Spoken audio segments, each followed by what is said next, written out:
welcome to She Talks, presented by Soul Healing Essentials. My name's Allie, the spiritual architect. I'm your host, and today we have a unique guest with us. She's actually a listener, as well as a past Reiki client and hypnosis client, and together we've actually watched our heart chakra evolve both within sessions as well as within our personal lives. So welcome to the show. You shall remain nameless as promised. And today we're going to talk about the heart chakra. So, hi, Allie. And let's see. So, we've watched the heart chakra. Well, watched. I use that term very loosely. We've seen the heart chakra sort of evolve over time. So when we started our sessions together, the first session was more of a hypnosis type session. And I remember at the time it was just sort of, yep, here's the heart chakra and here's what it's doing. And there's some energy there. And, we kind of moved on. But over time, the heart chakra, in terms from a Reiki perspective and an energetic perspective, has definitely changed. I don't know if you kind of remember how it evolved for you, but what do you think? Do you want to start with that? I think so. I just remember when I first came to you for hypno or Reiki, and when you asked me, what do you want to focus on? What chakra do you want to work on? And that was when I knew very little about chakras. And I just said, the heart. Work on the heart. Yeah. So I just think it's really interesting that when you asked me which chakra I wanted to talk about as a follow-up, visit this podcast. And I said, heart. I just think that it's just has been such a no pun intended, central part of my spiritual evolution. And from the very beginning, and even before we started, we were just talking about how much I feel so at ease, content,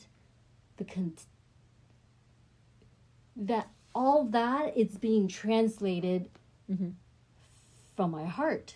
Yeah. That I know how I feel, I know that now I feel good, I'm in a good place because my heart is the one who's telling me that, hey, you're in a good place.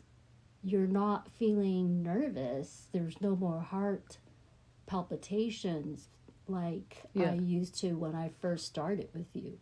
So it's all I know, my knowing is how my heart has been telling me how it's that's kind of like my meter. So you're actually tuning into your heart a lot more consciously is what I'm hearing. And I think, you and I have evolved into, friends as well. But when we first started, we were just bouncing ideas off each other as well. And so you're absolutely right, which I didn't even look at it from that perspective of over time, we have supported each other through heart chakra stuff. Like the reoccurring theme with us has been, well, how's your heart feeling? And, look at it from that perspective of look at how do you turn any situation of what is it actually saying about you versus the other person or whatever the situation is, and tune into your heart. I don't know why that seems like such a profound thing to me right now, but it is like a center. I never thought of it that way because I think we always go, what does your gut say? But that's not really where we tune in when it comes to how do I feel about this? It doesn't go with the gut. It goes up. It goes higher. So last night I looked at, I reviewed all the chakras, right? So is the fourth. Yeah. And it really is the middle. Right? Truly, so when there are 7. Yeah.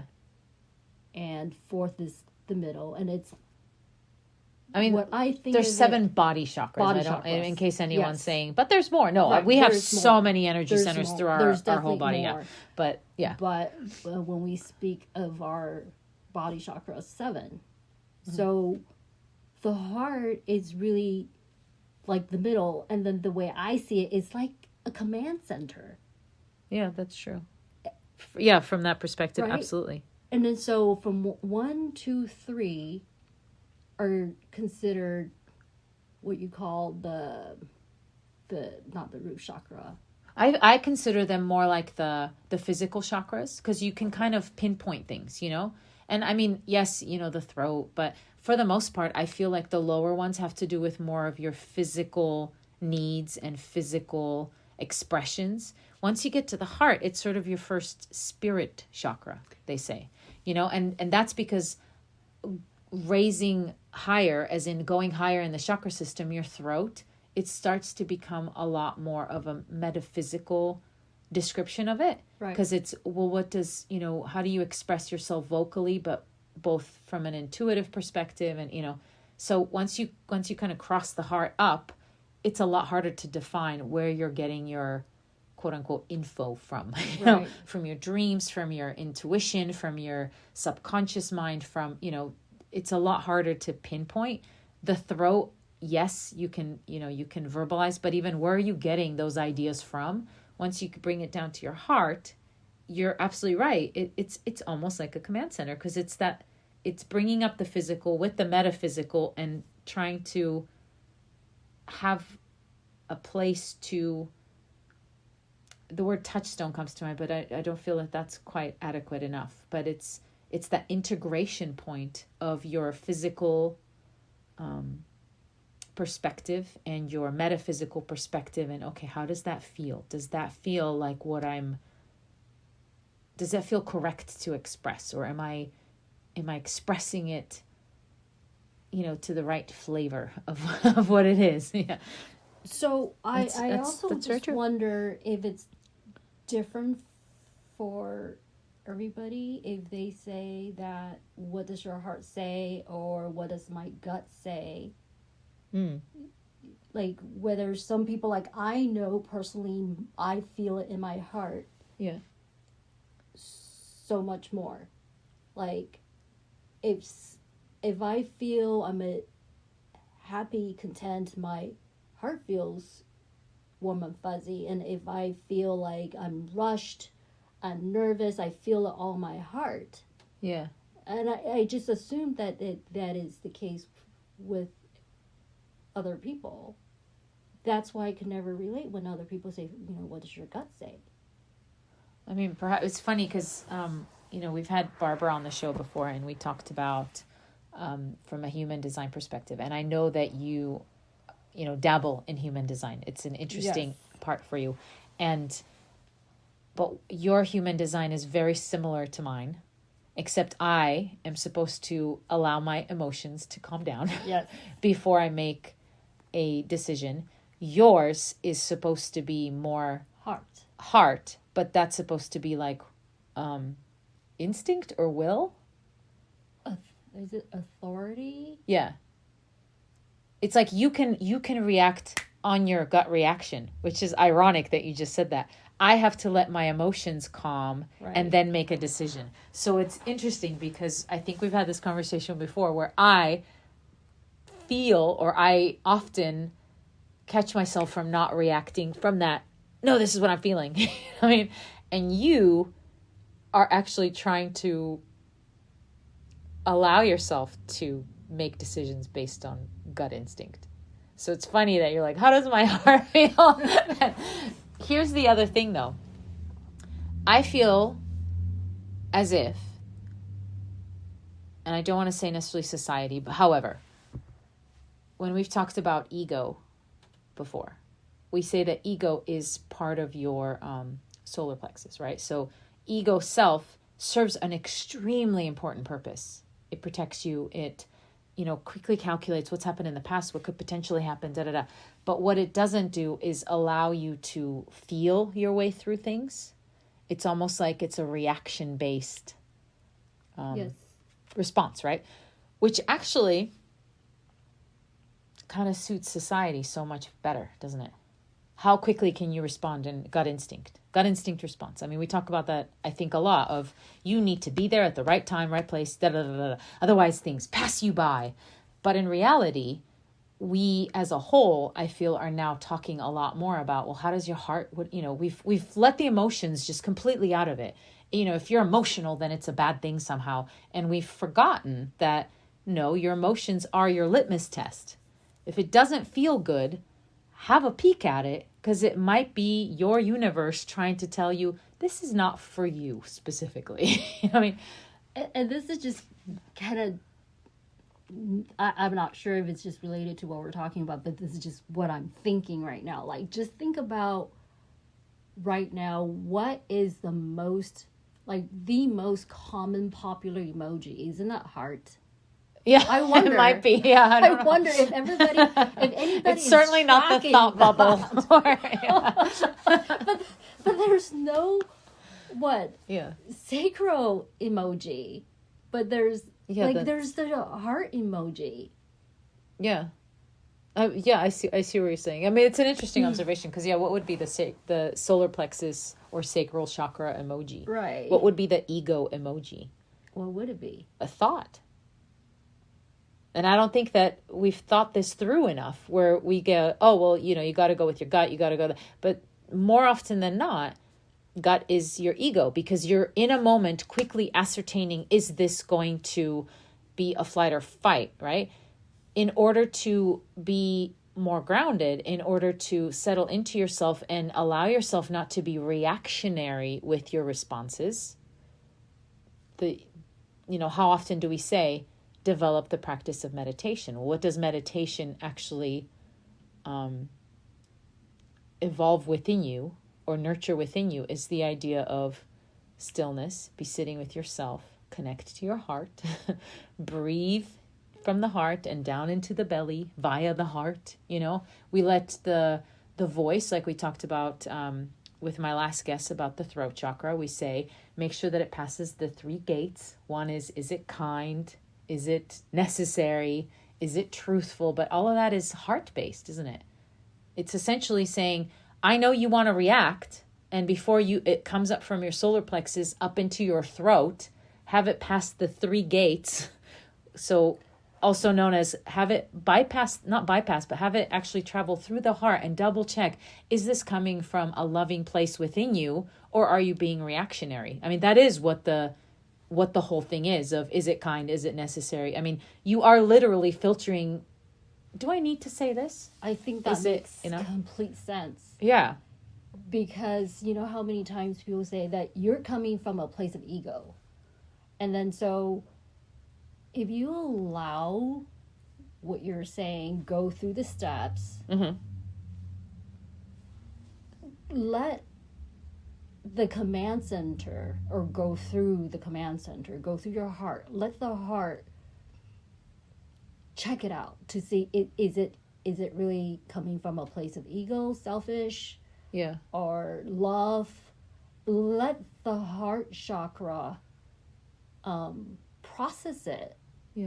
And if it feels good, I think it's like you have to allow your heart to feel it. So they say, does it feel warm or fuzzy, right? Yeah. So it feels good, then your throat, it comes through your throat to speak. And what we also talked about, I feel like we touched upon it enough, but it's worth repeating, unless we missed it, in which case everyone's hearing it for the first time. But the idea of, we're not suggesting that anybody stifle themselves, right? Because then that's negative to the throat chakra. So it's not about holding biting your tongue sort of thing. No. It's about allowing the heart to process, in the sense that how often, from a reactionary perspective, if we just let ego react, they're going to be like, no, you said that, you hurt my feelings, da da da. Yeah, but how much of it was true, and that's why it hurt your feelings?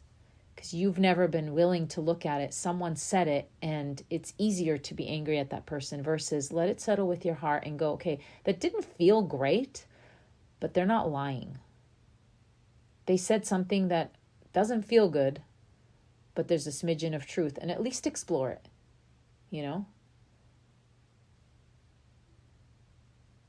Yeah. Yes. I mean, we could go too far in that end too, because it's like, well, you know. The other thing is, I don't know about other people.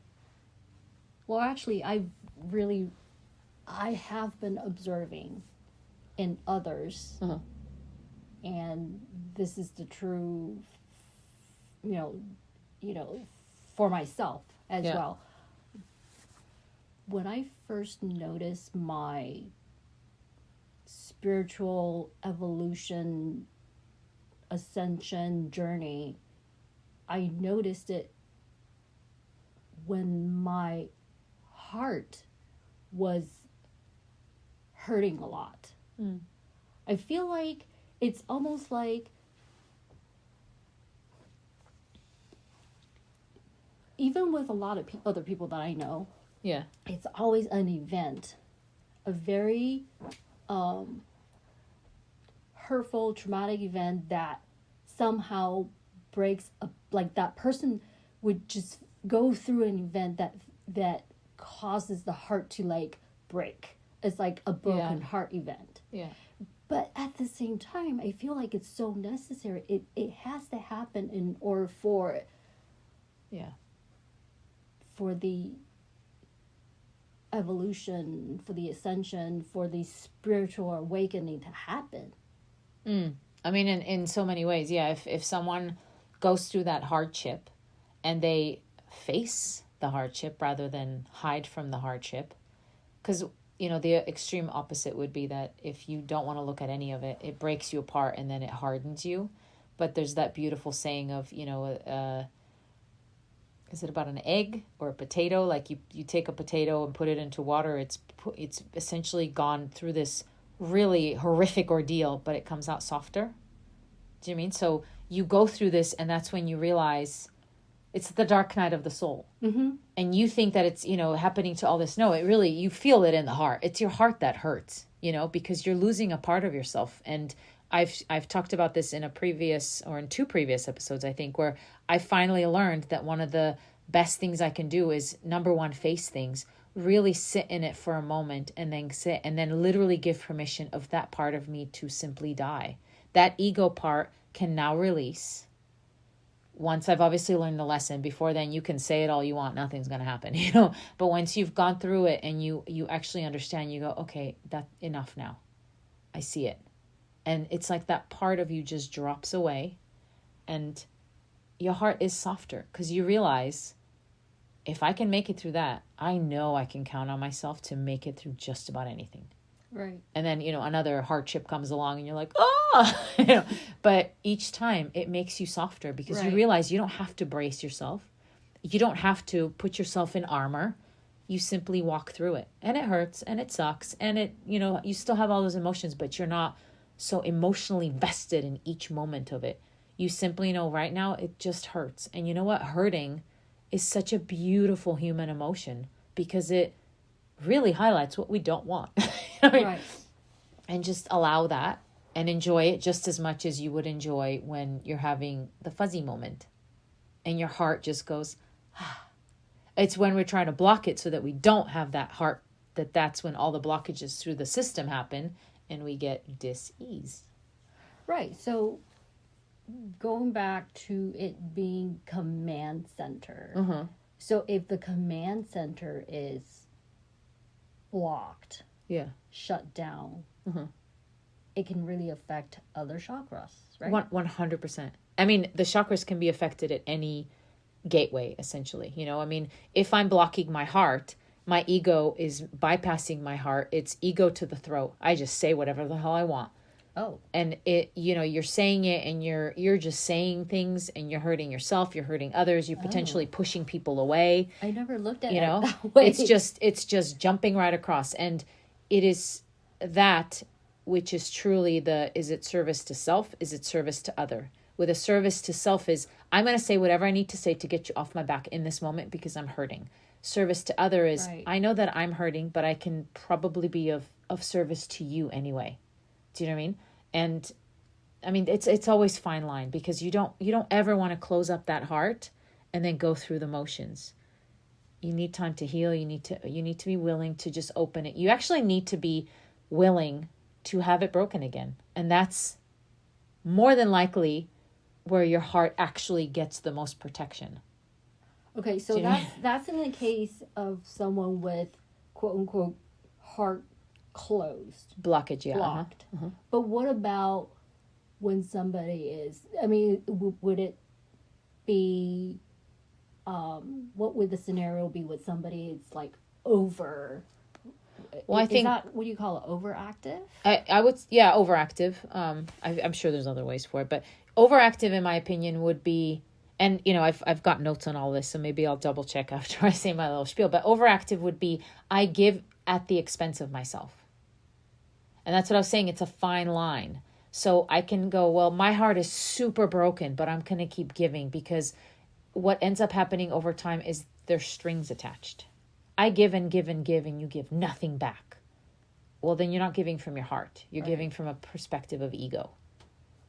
Versus I'm blocked. I'm not going to give it because I don't have anything. Well, then you're not giving from your heart. You're still reacting from a perspective of ego. So either way, you're skipping the heart. Either way, you're bypassing it.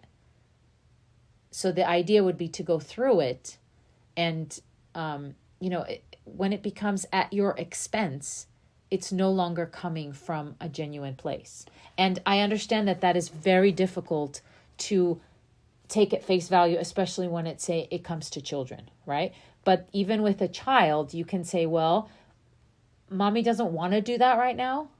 And you can't do that with everything. Like your baby needs to eat. You need to feed it. You need to get over yourself, sort of thing. But mommy doesn't want to do that. Let's find this other thing that we both enjoy, So there's compromising, but there's not at the expense of yourself. Like at some point, you're too tired. You can't keep giving. That's very interesting, because I do that. And I oftentimes think that because I need to, quote unquote, sacrifice myself if I love someone. Yeah. But then at the end, it's not really out of love, because I will very much a lot of times find myself feeling angry or resentful. Mm-hmm. And it's really a disservice at the end to myself and to other people. It just ends up building over time. And people feel it over time. And, like I keep saying, like, you can't, this isn't so that everyone can go, aha, it's never a blanket statement. There's always instances where, you don't feel like it. You don't even have it to give, but it's an emergency. You got to step up, that's coming from a different place. But from a regular basis, if I keep giving you apples that I don't have, eventually you're going to notice, where the hell is she getting these apples from? You know what I mean? Like you're going to notice that I don't have any more to give you. I'm so depleted that the thing that I'm giving you isn't even the same quality that it used to be, sort of thing. So that's what I believe people mean the most of, you got to love you first. And also, if you are busy loving you, then you have love to spare, versus if I am loving on you, thinking that the more I love you, the more you will love me, and therefore I'll have more. No, you've now are so overwhelmed by love that, it turns into something totally different within you, because you're like, oh, I have to do nothing and I just receive all this love. Because we're not talking about love, we're talking about energy, right? Right. If I keep receiving energy, then I don't need to at all work on my own. Oh, I'm just going to be showered with energy. And you're not then looking at it, well, where's all this energy come from? The person that I'm feeding the energy off of eventually runs out. So I think we've kind of maybe gotten to a weird corner there. But what I have in my notes is, like we talked about before, you've got the first 3 chakras and the higher 3 chakras. So where the first three chakras are sort of essential to your growth and essential to your survival and your physical world, the higher chakras are essential to your internal well-being, is how I understand that. So if you get blocked, especially in your heart chakra, so if you actually start having problems coping day to day, you have problems reciprocating love, And as a result, over time, you develop the dis-ease, right? Because that energy isn't traveling through your heart. You get the blockages. Now, this is not a blanket statement for everything, but even in my hypnosis sessions, I've noticed when it's heart issues, it's usually, they call it lack of sweetness. That also can have to do with diabetes sort of thing. But when it's a heart blockage, you've blocked your heart. And before anyone has a reaction to that of heart attacks and this and that, think about the person who had the heart attack. How often do they block their love from coming out freely? The body isn't trying to hurt you. The body is trying to send you messages with any dis-ease. It's always a message. And it gets louder and louder and louder and louder and louder. Yeah. I think that's why I found meditation to be so helpful and important. And it's only through meditation when I get really, really quiet that I can really feel what my heart is telling me. Not really telling me. It's just by gauging how my heart is feeling. Yeah. Then I know whether I'm feeling at dis-ease or not. But if I were just running around, not like in a quiet state of mind, I'm just too busy and too noisy to even feel and hear my heart. That's what I think meditation has helped. Yeah. With getting what they say, finding the heart center, or getting the balance. Reconnecting with you. Yeah. I mean, our last episode was with how to do that with children. So, even with when, you're a busy parent and you don't have the time and you're running after kids, there's also something very beautiful about developing that practice with your children, because then it is that moment of you all get to connect with you together. So you each gather and connect with your heart center, and teaching your children, even at a young age, to connect with their heart center. I mean, imagine what the world would look like, sort of thing. I think it's interesting that we've talked about in the past the higher chakras, and the reason I'm going in reverse is because this is how I meditate. I start at the crown and I bring it down. So the heart chakra correlates with the air element, so gas, which I think is interesting. Gas, not that kind of gas, but just air, right? The next would be throat, which has to do with vibration. The next would be third eye, which has to do with light. And the final one is the crown, which is stillness, or the etheric, so lighter plasma. and lighter. Yeah. So it becomes lighter and lighter and more metaphysically hard, or what's the word? I guess metaphysical, but that is not just harder to define. How do you explain plasma to someone, or that kind of thing, versus I suppose less visible to the physical eyes. Yes. Yeah. So as you're coming down, it's getting more and more solid. So we've got the light, then we have the vibration, then we have, so it's waves, and then we have, or sound rather, and then we come down into the heart, and it's air. So now it's got much more physical property. It's also surrounded by lungs. So. Right. Yeah. I found lungs it and air. Yeah. Wow, I never I never made that correlation. And so the heart chakra, it allows you to have your beautiful emotions. It allows you to express your emotions through loving movements and gestures, right? Doing right in the world. So we know that it's located in the center of the body, located in the rib cage. You know what I found very interesting is that it says located in the rib cage. It's it's caged in a little bit. Yeah. Right. But it also says that one in the heart, one on the opposite side, one in the palm of each hand in some people. So the reason why it's in some people. So It's the heart chakra apparently has a secondary chakra, which you need to be quite careful with connecting to. I don't know why. This came out of a hypnosis session. So that's why this is so interesting. But the heart chakra, so you've got the front cone. The word chakra is actually Sanskrit word for wheel, right? And it's like a cone. So it's like a collector in the front. Sorry, a giver in the front, like a cone. So it touches at the heart and it spreads to the world. And from the back, it's like a point. So you can receive love as you give love, right? It's supposed to be free flowing energy. So if you've got either one of those closed, which would be interesting, there are people, I know you've met people that have a hard time receiving love. So it's that part of the chakra that's just closed off a little bit. And it is a conscious it does become a conscious decision at some point to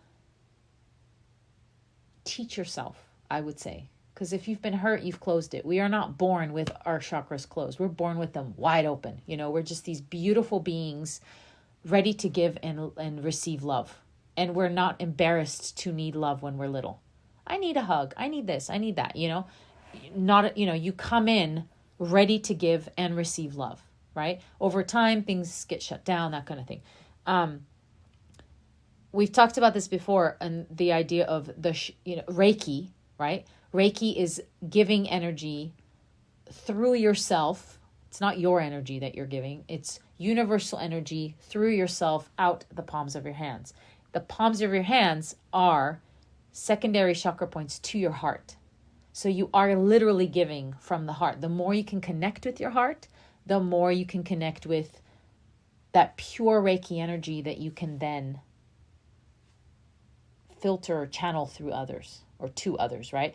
And think about, I always describe it like this to a child when they ask me, what is Reiki? Well, Reiki is the same thing as when you're little and you scrape your knee or something and mom comes and she touches your knee and she kisses your knee and, but it's that touch. We touch near it. We touch the shoulder, we touch somewhere. We're giving Reiki energy. We're giving our heart in that moment. That's really interesting.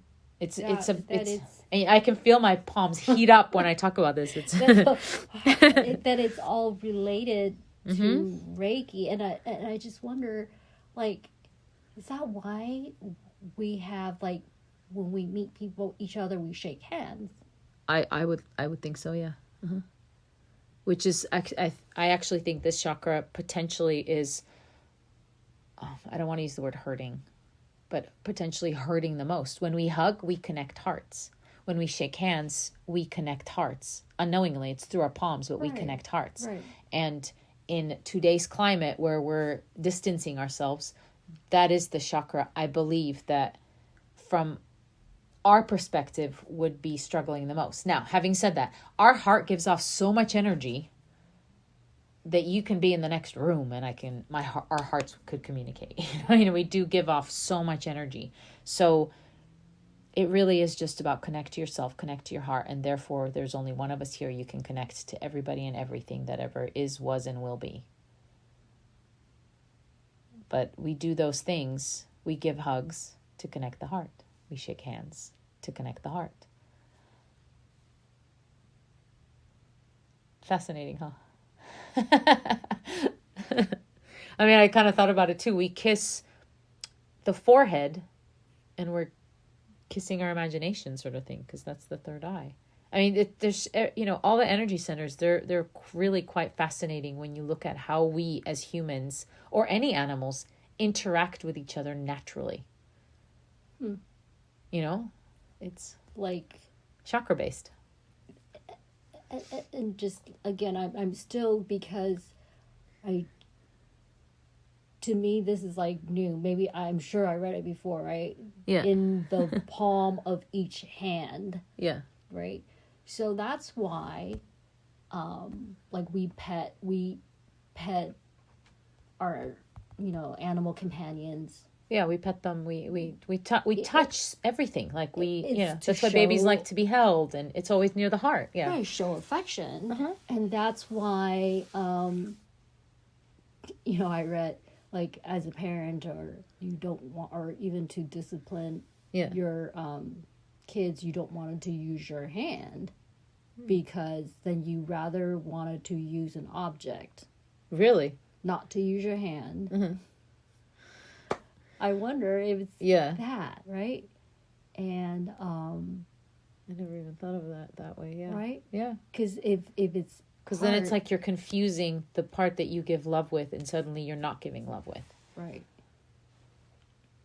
I mean, there might be other ways besides objects to discipline your kids. I'll just put that out there. That's not, that's not where we're going with this. We're not advocating that. No, but it's just that I remember when we first got our dog, and they said that a lot of people, they wanted to like teach their dogs by like spanking their dog and just like, oh, don't use your hand because you don't want your animal to be confused about the hand that it's supposed to be loving, be confused as being disciplined or causing pain. Yeah. No, I mean, because they do usually tell you need to take a alpha stance, and you need to change the tone of your voice. So it's more about so that they understand. From the energy, because dogs can really just feel. Yeah. The energy. Yeah, that's true. Because if you're coming at a dog super excited, they get super excited, and if you're very calm, they calm down, and if you're stern, then they know that it's time to listen. And animals are beautiful in that way because they are so loving, they're so in the moment that they let it go almost immediately. So when you're stern with your pet, they understand, okay, right now I got you. Right. And it's just still.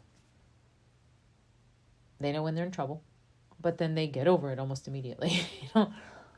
Yeah, it's fascinating. I just thought this was worth pointing out as well. The heart chakra obviously controls the heart itself, the chest, the thymus, the rib cage, the arteries that pump and flow the blood into your entire system. So you are literally pumping love through your entire system if you're connecting with your heart and sending it love. Now, the thymus gland, I find, again, interesting in these times especially, is because it's concerned with the body's immune system. So it's all about the love. It's connect with your heart as much as you can, as much, on a moment by moment basis, so that you are coming from your heart center, and that energy can then be free flowing, and you're feeding your entire system. I also, I've heard, and I think I've said this in the past, of it, when you're lacking that love, even in the moment, get up some energy for anything that you love in that moment. If you're angry at yourself, angry at someone else, don't focus on that right then.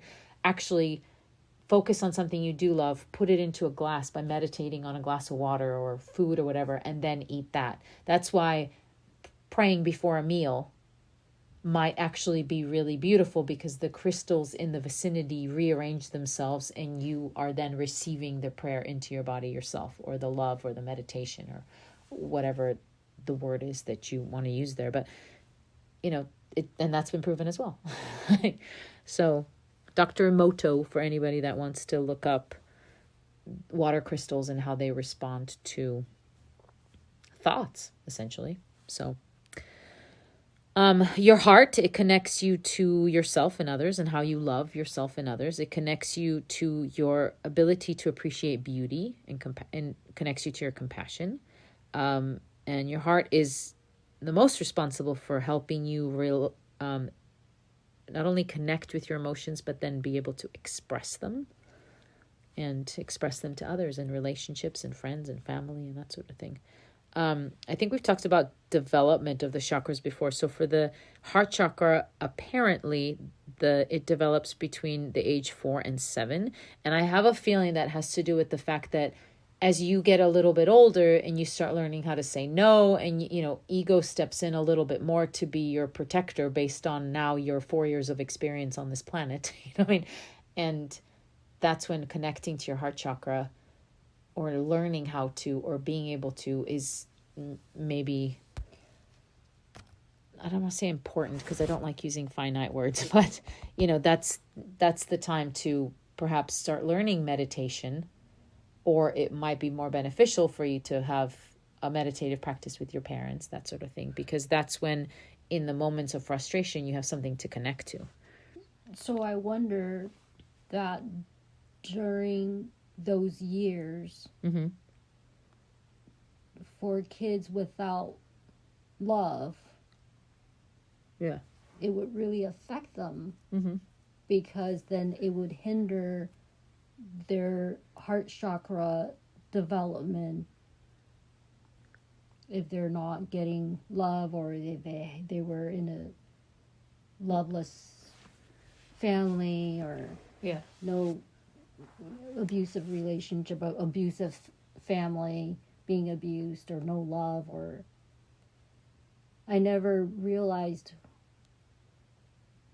that why so many people claim that, because of their childhood trauma, that they, become troubled teenagers, troubled into adulthood, or...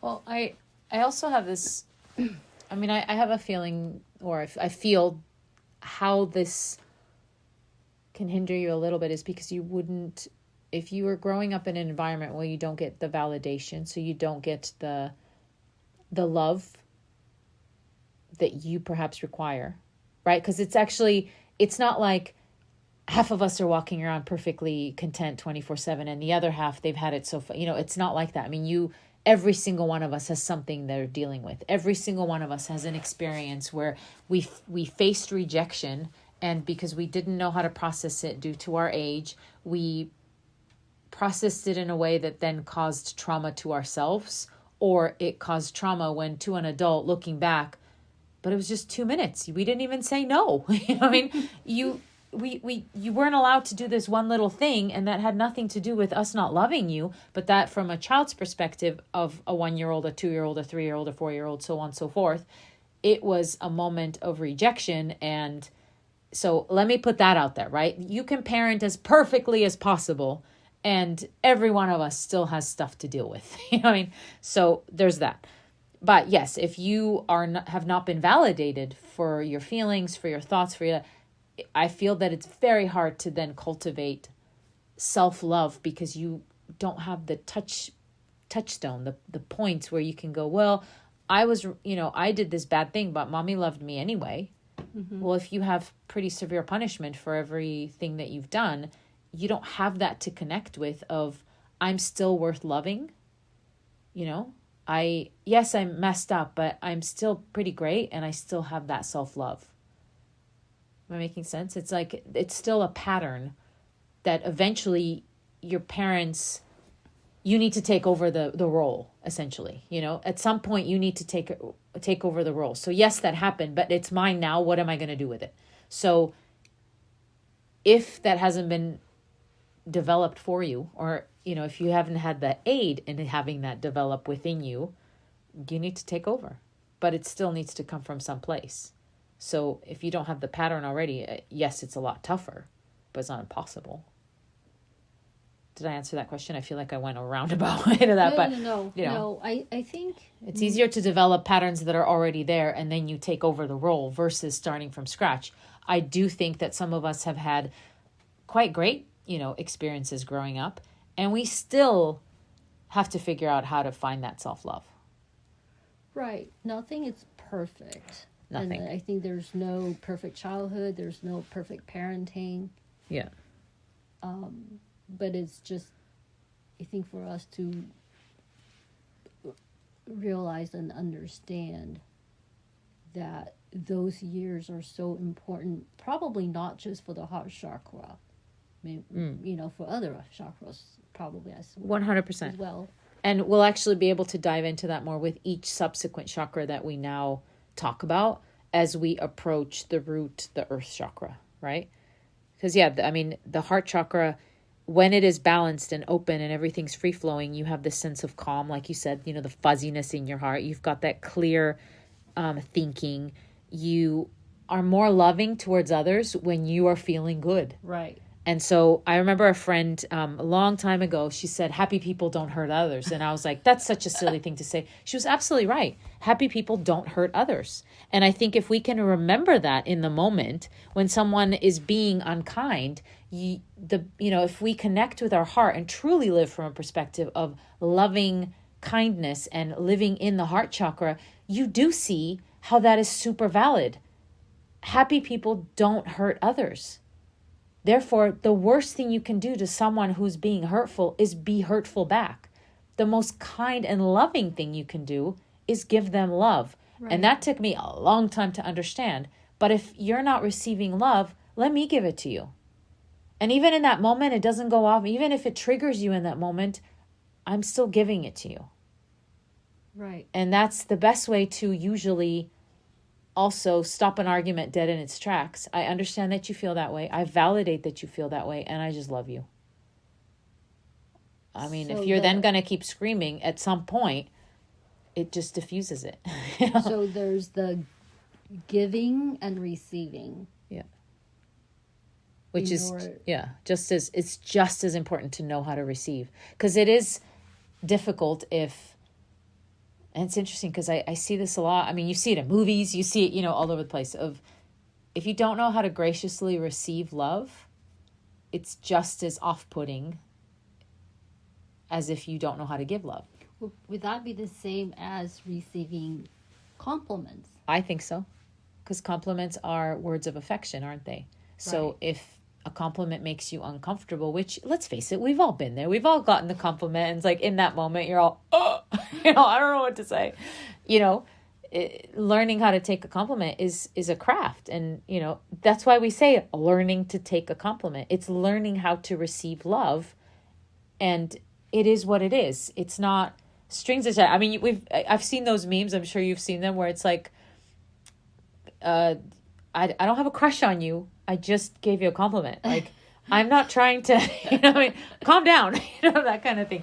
It was worded much more eloquently in the meme, but, it's just, we've forgotten what it is like to truly give love freely, that sometimes someone's just being loving because they're a loving human being and we think they're hitting on us. Right. No, it has nothing to do with that. Right. It's just, I'm just a loving human being. In that moment, you look fantastic. I'm going to tell you. Doesn't mean I want to run off and get married. Right. That kind of thing. I think we, again, went on tangents. You and I talk for hours. But so, yeah, it's this fourth chakra that's, one more time. It's this fourth chakra responsible for supporting our mission in life, our path in life from a loving point of view. So they call it the right livelihood, the right view, the right speech, that it's not like it's correct. It means coming from a place of love versus coming from a place of reaction, coming from a place of ego, that sort of thing. I think that's, well said. So now how do you develop the ability to give and receive love freely? I think we've mentioned before that it might be nice to, give it to your food, give it to your water, give it to your pets, give it to small children, because those things are not in their ego sense and they are more than willing and ready to give it back. So, give it to your pet. It's very hard to piss off your pet. Right. Like your pet's really there unconditionally 24/7, especially your pet. I see this puppy and she hasn't seen me forever. And as soon as I come in, she's just ready to shower me with love. I call that unconditional love. 100%. Like, 100%. You can come home smelly, sweaty. Yeah. Or in a bad mood. Yeah. But the dog will just come and greet you unconditionally. Yeah. Totally. She's always there. She doesn't care what you smell like, how much you messed up today. you know? Right. And then from that perspective, speaking of which, it might be a nice practice to even start, instead of at the end of the day replaying all the ways that you went wrong. And yes, it's important to go, okay, how could I have done that better? What I suggest is someone who's working on their heart chakra, skip that part for now. Skip that part, not because you don't owe the world a better version of you, but because the best way to start giving the best version of you is to start recognizing where you did get it right, where you were improving in your reaction, for example, or where you really came with your best foot forward. So if you are trying to connect with your heart chakra, trying to connect with that idea of self-love, start there. Once you get comfortable with that, of, okay, well, I got it right here, and I got it right here, and I got it right here, and I've really stepped up over here, then maybe allow yourself, okay, where could I have done better, right? Just where could I have done a little bit better? I did okay, but where can I have done better? Once you're in the habit of, I'm great. Okay, I could be better. Then maybe look at, this is where I really just got it wrong. And then how can I do better next time, you know? And you'll notice that the guilt and the shame and the anger and the fear and all that stuff starts to change and starts to drop away. You'll also notice that you beat up on yourself a hell of a lot less.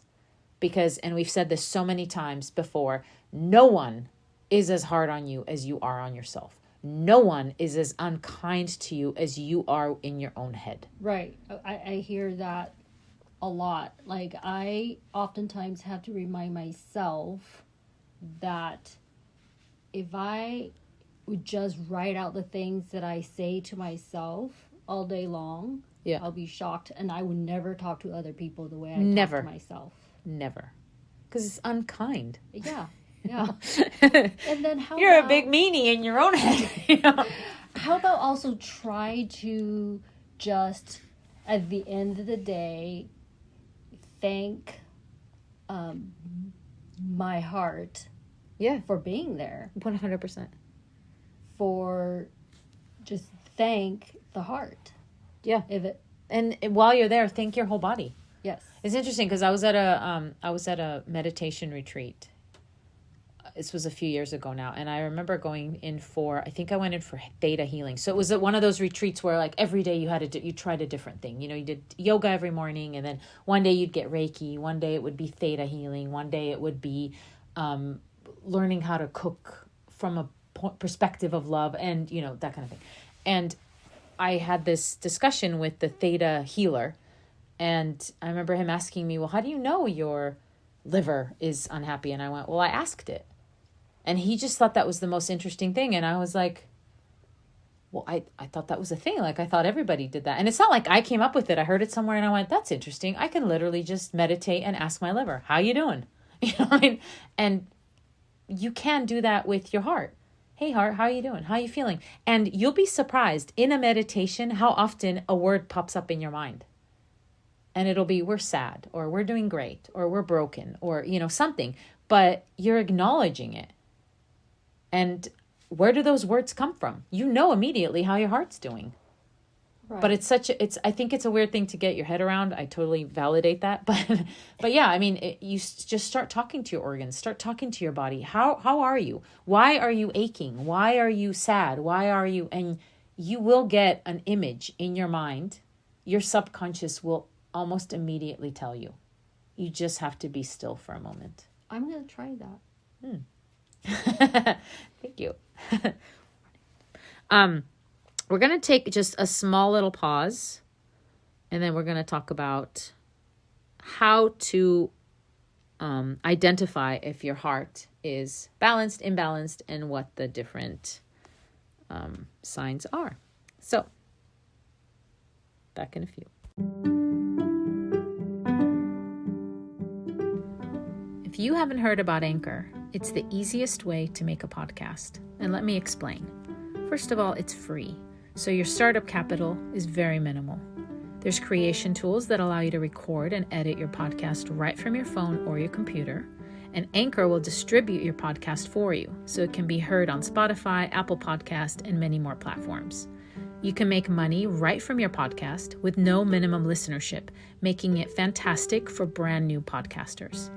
And it's everything you need to make a podcast all in one place, including background music, helpful hints and tips, and the list goes on and on. So download the free Anchor app or go to anchor.fm to get started with Anchor. All right, and we're back. So we've already touched upon it at the beginning of our episode, but let's talk about a blocked chakra. So blocked chakra tends to suggest lack of love, lack of compassion. I would say, especially for oneself, right?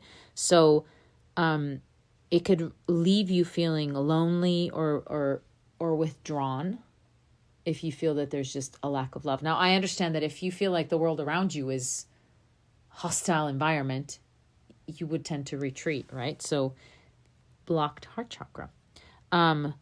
Shyness, social anxiety, being overly critical towards yourself, which we've actually talked about, but also being overly critical towards others. But I also think all that goes kind of hand in hand. If you feel that you're in a hostile environment because your heart chakra is super closed and you can't, I think we've talked about this before, like attracts like. If you're closed off to it, you won't even recognize it if it smacks you in the face. You would just assume that everybody else is feeling or behaving the way that you're feeling, right? So you can identify at least when your heart chakra has been blocked if you're noticing that the world feels like a hostile place to be in. Then you might want to start by giving yourself some love in any capacity that you can. And that's why we suggest hang out with a pet. You know? So again, giving and receiving compliments. Yeah. Mm-hmm. Absolutely. Holding grudges and lacking empathy. I think that's a tough one. And most of it is, I think I've talked about this before, but I don't remember where. I feel like maybe I just posted about it somewhere on social media, but it's that practice of it's might be a good idea, or a helpful exercise that I think would be quite lovely is even give yourself for one day. If one day's too long, do it for an hour. Invent stories of why someone might be having a bad day to excuse behavior. Now, I'm not suggesting anyone do this long term. I'm saying that is sometimes a nice way to develop that empathy of, okay, I don't necessarily agree with your actions right now, but I understand you might be having a bad day because of A, B, C, and D. And I understand why you would be at least coming from that perspective, right? So again, I'm not suggesting anyone excuse bad behavior because that can become chronic, right? We're not here to excuse everybody's bad behavior. What I'm suggesting is try for a day. You go and you notice someone being, especially to you, so don't judge it to others because that's none of your business. It's between you. That person was rude to me. Perhaps in the past, I would have flown off the handle and triggered the hell out of them because they triggered the hell out of me. Maybe today, just for a moment, I'm going to go, okay, why could that person maybe have behaved that way? They're a big fat jerk. Okay, but maybe they're having a bad day. Maybe they've just had a run-in. Maybe they just received some really bad news. You know, maybe they haven't slept in days because they're doing A, B, C, and D. There's that whole idea of you don't know what path they're on today, and they happen to have bumped into you. And unfortunately, and this is hard for people to hear, if they've bumped into you and you had that bad reaction with them, law of attraction dictates that like attracts like, you're probably giving off that same energy, right? So trying to develop within yourself that idea of why might they be having a bad day, and you're just making up stories here, but you'll notice that you'll start having just a little bit more empathy towards people because that will be the running reel in your head versus they're a big fat jerk. Right. And then it's also just changing the energy. Changing the perspective. Yeah. Changing the energy. 100%. Right. Yeah. And like I said, we're not talking about, excusing everybody's bad behavior. We're just saying what you start to do is once you develop that, then in the future, when you do run into bad behavior, you can learn how is that reflecting me? Why did I attract that situation? But you now do so from a unbiased perspective. What could I have learned there? Because the universe will always ask you to step up. It'll always ask you to level up. It'll always ask you to revisit where you maybe found a situation difficult before. It'll ask you to revisit it many, many, many times, right? And eventually, in a practical approach, knowing that you can't change other people, and it will just stop you from engaging other people's behaviors that you know you can't change. Yes. Yeah. So in the past, you would be like, that's such bad behavior. And you have this full-on confrontation. Now you realize, okay, I'm not necessarily excusing the bad behavior. I'm just understanding that I probably have a role in it right now because I attracted it. And my reaction is what's important. Right. So I won't react from a place of anger anymore. I'll say, I don't agree with this, and you'll go do something else. So you won't give permission for that to continue. You'll simply go do something else. And I'm not talking about the same thing as avoidance, because I think it's a fine line, but you will respond differently in that moment, and that is what you're working towards with anything. But it's also different from not setting a boundary. It's very different, right? It's not, this is also very different from like allowing other people. Well, that's essentially where you're headed, is you are now setting boundaries. I don't like that behavior, but now I'm not going to engage in it, which means the boundary gets all blurred, because the person perhaps would then go, well, she gets really angry and screams and whatever, but the behavior can continue because nothing changes. So that's what they talk about, establishing boundaries. Yeah. Boundaries. Exactly. I don't enjoy the way that you are handling that, and I'm going to choose to not engage, but I'm also going to leave the situation. In the past, you might have engaged, you might have fought, you might have this, you might have that. Through words, you're trying to convince each other who's right, who's wrong, and it's this whole entangled mess. Whereas now you're approaching it differently. This is my boundary. You knew this was my boundary, and now there are healthy ramifications to said boundary. You've crossed the boundary. I've warned you that the boundary was here, and now I love you. I respect you. I wish nothing but the best for you, but I am not going to be in this situation anymore. I'm the one that's going to. It's out of self-love and love for others. Yes. Well, everything still comes back to the heart. Everything comes back to the heart. Yeah. So blocked chakra, again, would be holding grudges, lacking empathy. I said that. Inability to give or receive freely. So that's that inability to give and receive love. Suspicion, fear, especially in friendships and romantic relationships. So you're constantly suspicious. Your ego has now taken over. Oh, be careful going there because you can get hurt again. And remember when we did that last time, and oh my gosh, you got so hurt. So don't do it again and again and again. But really, the best defense to not get hurt is to have a nice open heart and actually evolve the ability to create your boundaries, and then don't be afraid of honoring them for yourself as well. Because if you don't honor your boundaries, no one else has to, because you're the one giving the guidance, or like what would you call it? The markers in that moment, right? It's worth mentioning that the heart chakra is not solely focused on feelings and emotions. That's actually more of the job of the sacral chakra, but the heart chakra is like a doorway to other dimensions, other realities, right? So it's that, we talked about this before, it's that gateway. Right. So it also is important to notice, like, your heart isn't just about, do I love this person? Don't I love this person? Oh, love, love, love. Yes, all that, but it's also that gateway of, if I can be calm within my heart because love flows freely, I can now explore my meditative practice, my dreams, my artistic abilities, if you will, because now I'm not so locked up in the judgment of things. So yeah, I can now draw something. Yeah, it could be great. It could not be so great, but I'm not shy about showing it to you. Look at this thing I did, and you can love it or hate it.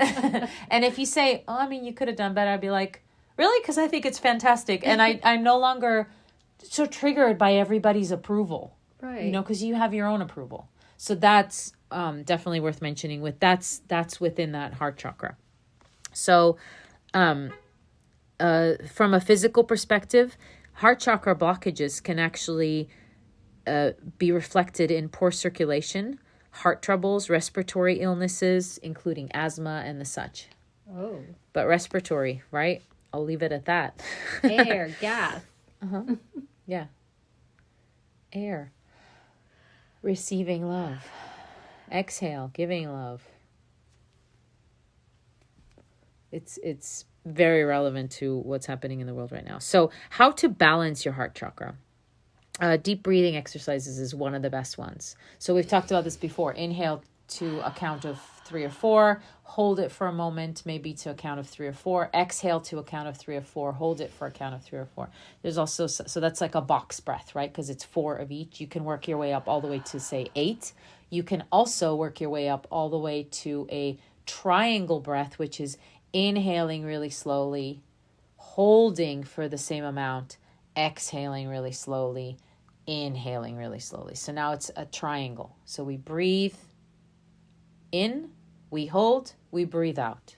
We breathe in, we hold, we breathe out. And you can work up to 20 seconds. And that's actually a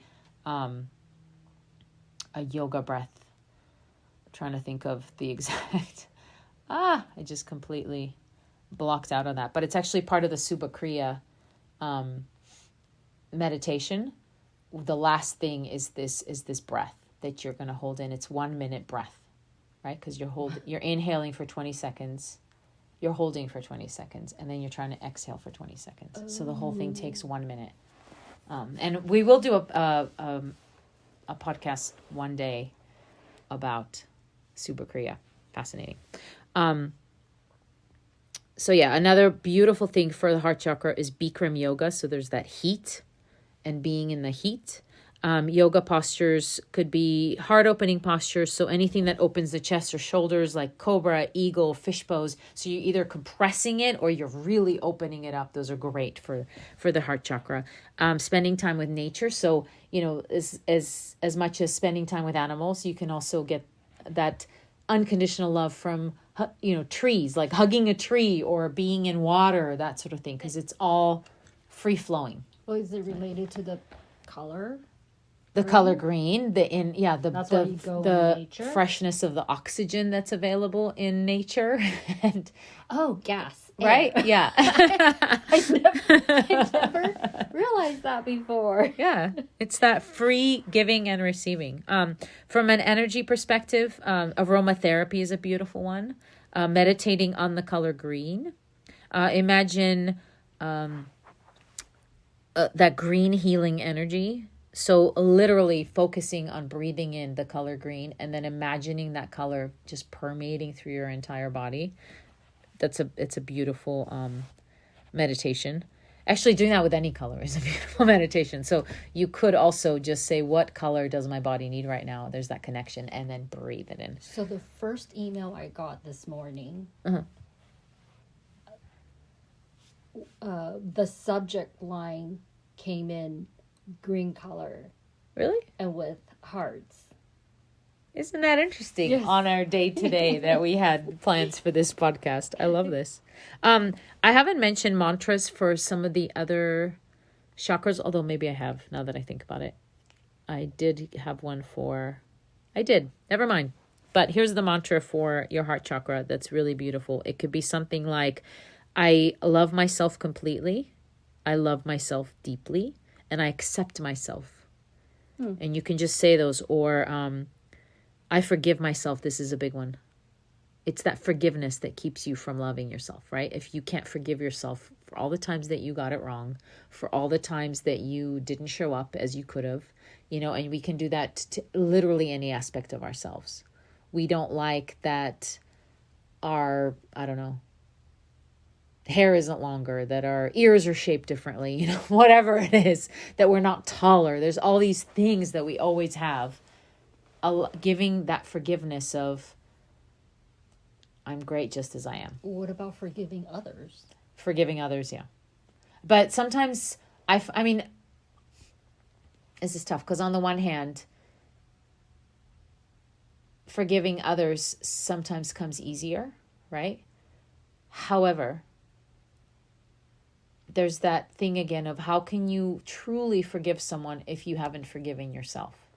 So you'll notice that you think you've forgiven someone, but you still don't have that acceptance and love within you with regards to the situation. So chances are that moment keeps repeating itself in your mind. And I think it's easier to forgive others because you don't have to live with the other person. Yeah. And we're having to live with ourselves Constantly. And, you know, I mean, there's also those moments of how truly have you given another person? If they're no longer in your life, then you think you've forgiven them until you bump into them. And then you get the heart palpitations, and then you realize, oh, I still have all these feelings within me. Then you think, oh my gosh, I've not. And then you get all confused when really, oh, these feelings are still there. Interesting. I might need to revisit that. Where have I not forgiven myself for that situation? It's usually within you. You are a reflection of your experience, and actually it's the vice versa. Your experiences are a reflection of the inner you, projecting itself to the outside world. And I feel like I didn't understand that to the full depth that actually is true.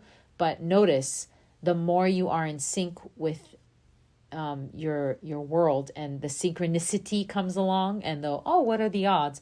The more you start literally reflecting what's going on within you. How many times have I said, oh my gosh, I was just thinking about this thing, and then boom, boom, boom, it happened in real life. You know? So is it like when you're not able to forgive other people, it's usually when you're playing the same scenario in your head, Yes. thinking, I should have done this, I should have done that, I could have done this, or if things were different, if I had done this, and then it always comes back. I believe so. And I think further to that, sometimes if it's too hard to look at yourself, and I think this is harder because I think it's easier for someone to get into. It's much harder to admit or somehow find that acceptance within you of it's actually not up to them to do any of that. And we potentially jump into, if only they had da-da-da-da-da. And I say this very cautiously because I think it could be very triggering for someone to hear. It's not about them. It's about you. Forgive yourself, and you'll realize how they behaved is irrelevant. Not irrelevant in the grand scheme of things. It's irrelevant because you could have behaved differently to trigger them differently. The whole situation would have looked different. I think that's hard to hear. When you're first developing that, it's so hard to hear. It is. And I know you and I have had that conversation for years, literally. And there's how often have I not heard you? Do you know what I mean? So I understand it now but how it's, they're so this and that and the other. And you were always like, but it's about you. And I didn't quite get that.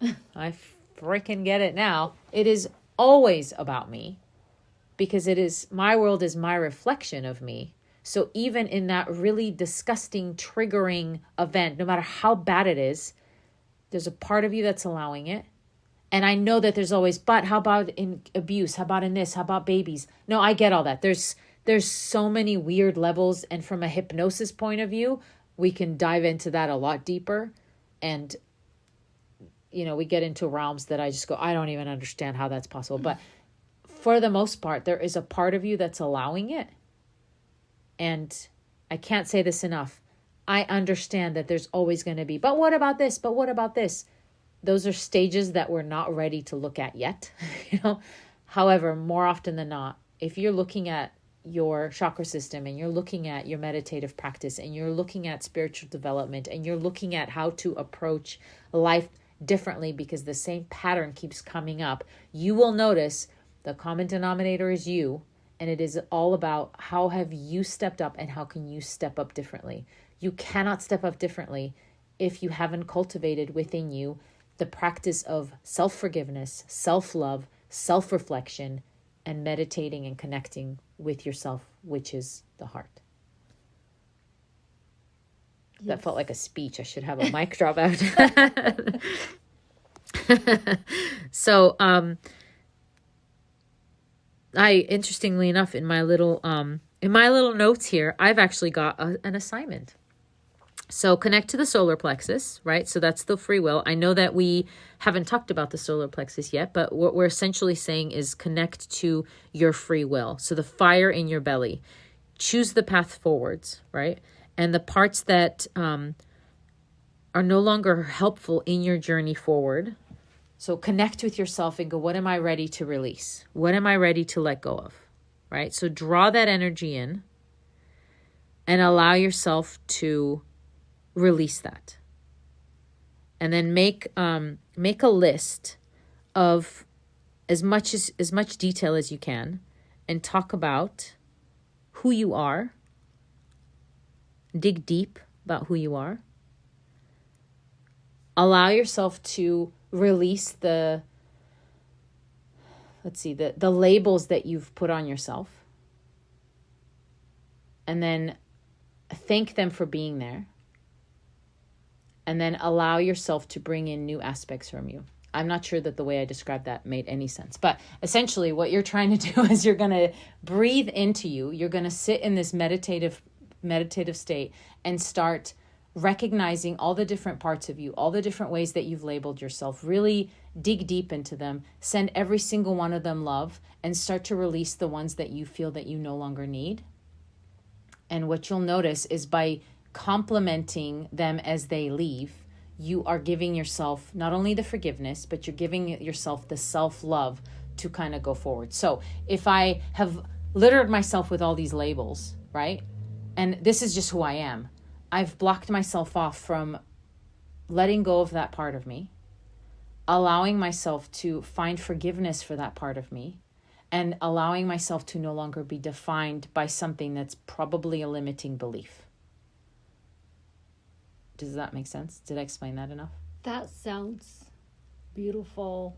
I had this wave come through me. All right. It just feels so liberating, just the way you're describing it.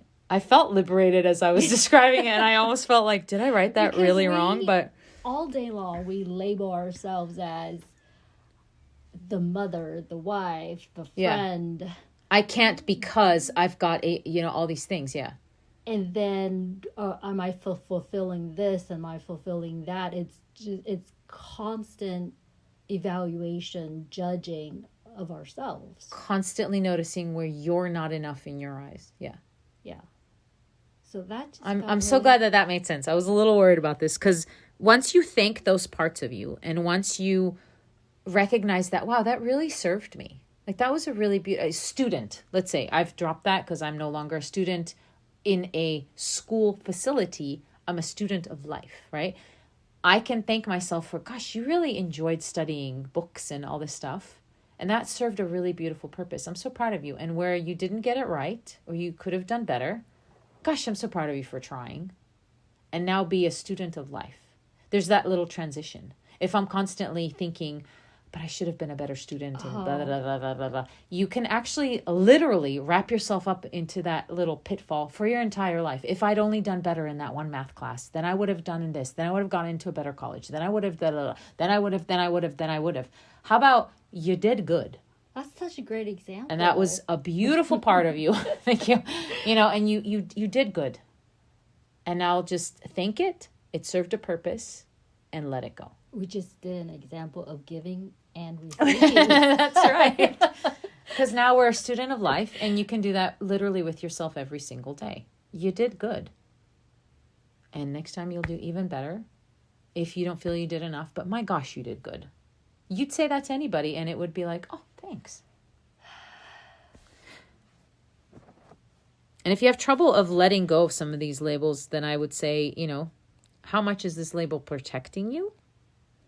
How much did it help you to get to this point? And do you need it going forward? Those are the three little things. So from a perspective of food, green, leafy, of any kind is good for the heart. We've got mints, turmeric. Oddly enough, I found it through my research that flaxseed, okay, that's great. Breads, I was really surprised by that one. And dairy products. What I'm thinking is it's more comfort food. In that moment, you find yourself with comfort food. It sometimes makes your heart feel better. But from a livelier perspective, things like kiwi, fruits, apples, pears, parsley, cilantro, that kind of thing is beneficial. Dairy, I can't quite, maybe it's unless related it's to milk and Cows, your mom's grass. giving you something like that. Maybe I was thinking more of like even somewhere in our subconscious it would be the idea of drinking milk and connecting to your mom, but maybe I'm digging a little too deep for This that. reminded me at one point, for about 6 months, I was just craving. Remember? I was just craving all things Dairy. green. No, Oh, green, okay. Like green juice. Oh yeah, I It's remember like the juice phase. The juice phase. I'm in a juice phase now. Loving the green. Yeah.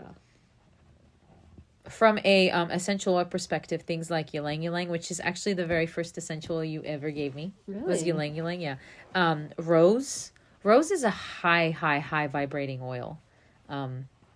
Rose oil is beautiful for the heart chakra. A little pricey, but chamomile, lavender, bergamot, jasmine, frankincense. Frankincense actually is good for all the chakras. It's just got such a huge variety of I wanted to things. say Yeah. they're all of them. Uh-huh. All of them my favorite oils. Are they? Yes. Fascinating.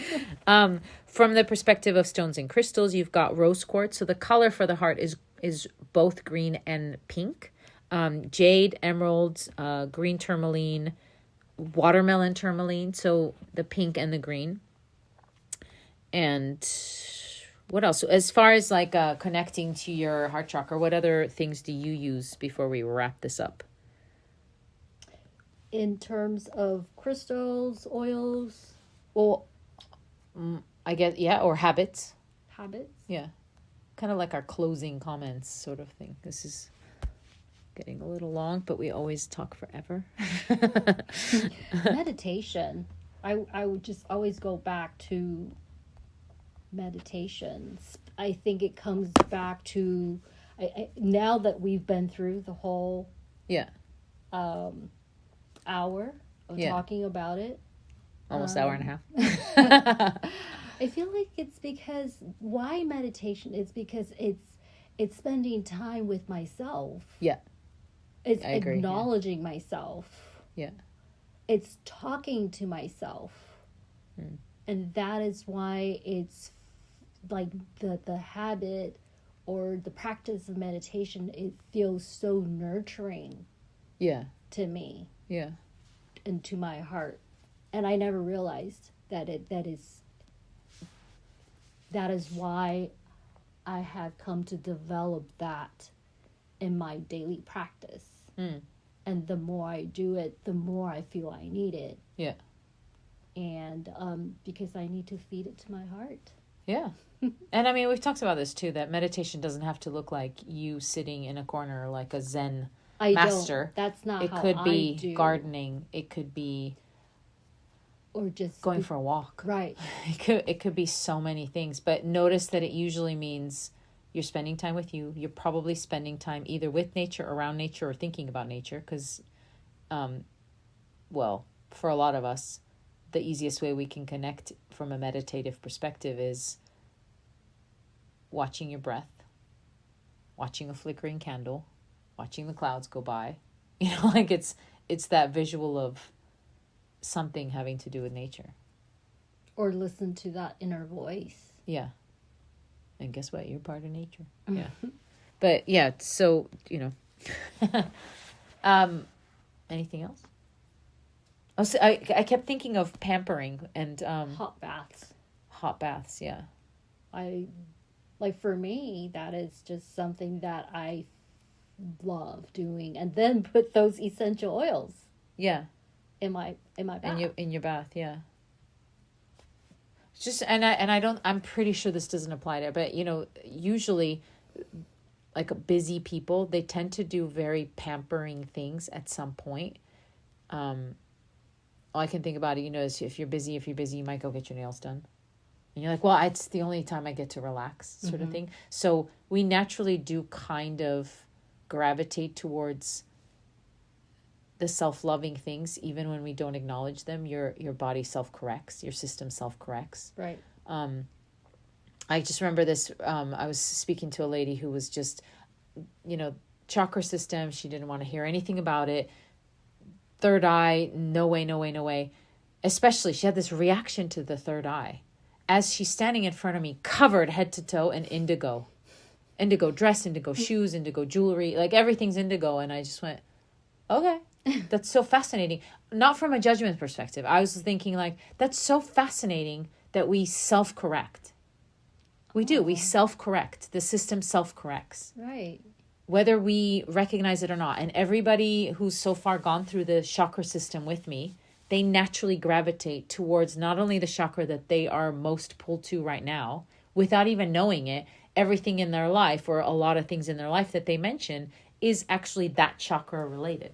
And I find that fascinating. Because again, chakra isn't this mystical thing. It's your energy centers. It's your glands. It's your nervous system. It's your nervous bundles in your body. It's how your body is made to begin with. And so many studies have been done with Institute of Heart Math talks about how our heart gives off this massive electric or energetic beam, which is electricity essentially, and we can interact with other people's current, so it's fascinating. Anyway, thank you so much for sticking with us for this me. hour and a half. Thank you to the audience, and I hope you come back one day, because I love talking to you. And I hope you've enjoyed this episode, but I think we're wrapped up for now. Thank you for joining us. If you'd like to connect with us further, especially about this topic, you can email shetalks@soulhealingessentials.com. You can also jump on our Patreon page. There is a She Talks Q&A section where we can dive into some of these topics a little bit further with perhaps one-on-one questions or calls or whatever you like.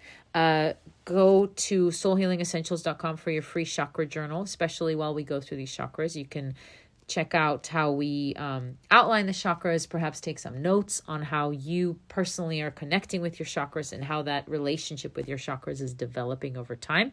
You can find Soul Healing Essentials on Instagram and YouTube. And remember that discount code She Talks 11 to get a discount on your first Reiki or regression session. For feedback on this episode, or topic submission, or general feedback for the podcast in general, you can email shetalks@soulhealingessentials.com. If you enjoyed this episode, be sure to hit the subscribe button on your podcast feed. Consider supporting this podcast at anchor.fm/shetalks/support. And if you'd like to submit a voice message to be used on future episodes, please go to anchor.fm/shetalks/messages. Thank you so much for joining us today. Until next time. Bye. Bye.